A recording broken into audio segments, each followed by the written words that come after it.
हर दिन एक भिखारी दरवाजे के पास आकर भीख मांगता था और घर का मालिक हमेशा घर के बाहर आते ही उसे देखकर फिर जाया करता, कई बार उसके लिए गालियां भी बकता।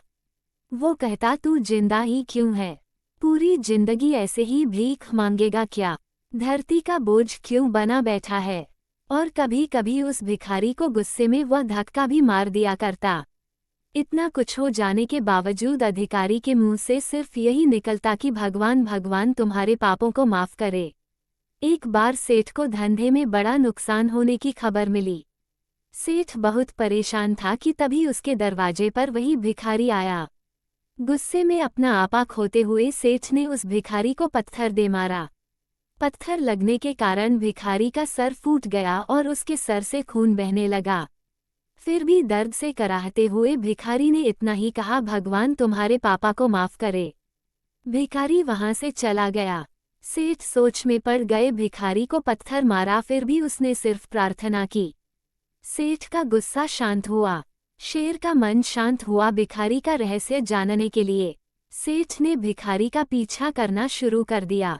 भिखारी जहां जहां जाता सेठ उसके पीछे जाता। सेठ ने देखा कि कोई उसको खाना देता, कोई उसको मारता, कोई अपमानित करता तो कोई गाली देता। लोग भिखारी के साथ चाहे जैसा व्यवहार करते, लेकिन भिखारी सबके लिए एक ही प्रार्थना करता, भगवान तुम्हारे पाप माफ करें।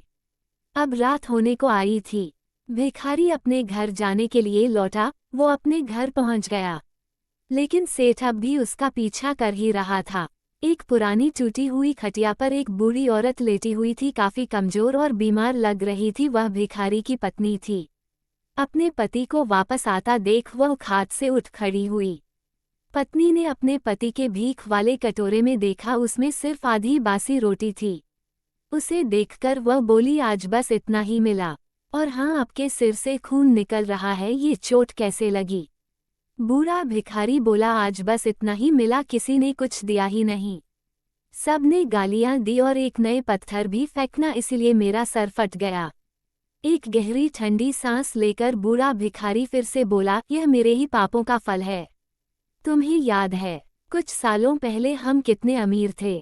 क्या कुछ नहीं था हमारे पास? हमारे पास हर चीज जरूरत से ज्यादा थी, लेकिन हमने कभी दान नहीं किया।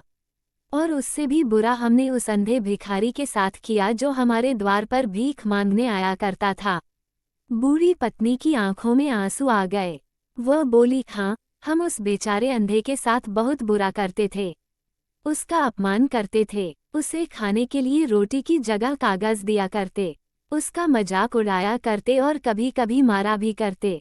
मैंने कभी उसको रास्ता नहीं दिखाए। एक बार मैंने उसके मुंह पर मिट्टी भी फेंकी थी और वो हमेशा दुखी होकर यही कहता कि भगवान तुम्हें तुम्हारे किए की सजा देगा, भगवान तुम्हारे पापों की सजा जरूर देगा।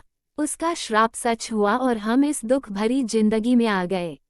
भिखारी बोला, हाँ, उसका श्राप सच हुआ, इसलिए मैं किसी को बददुआ नहीं देता। चाहे कोई मेरे साथ कैसा भी बर्ताव करे, मैं हमेशा उसके लिए प्रार्थना करता हूँ। मैं नहीं चाहता कि कोई भी हमारे जैसे जिंदगी का अनुभव करें, किसी को भी हमारे जैसे दुखों का सामना करना पड़े। वो नहीं जानते कि वो कितना बड़ा पाप कर रहे हैं, इसलिए अनजाने में हुए पाप की ऐसी सजा किसी को भी मिले, मैं नहीं चाहता।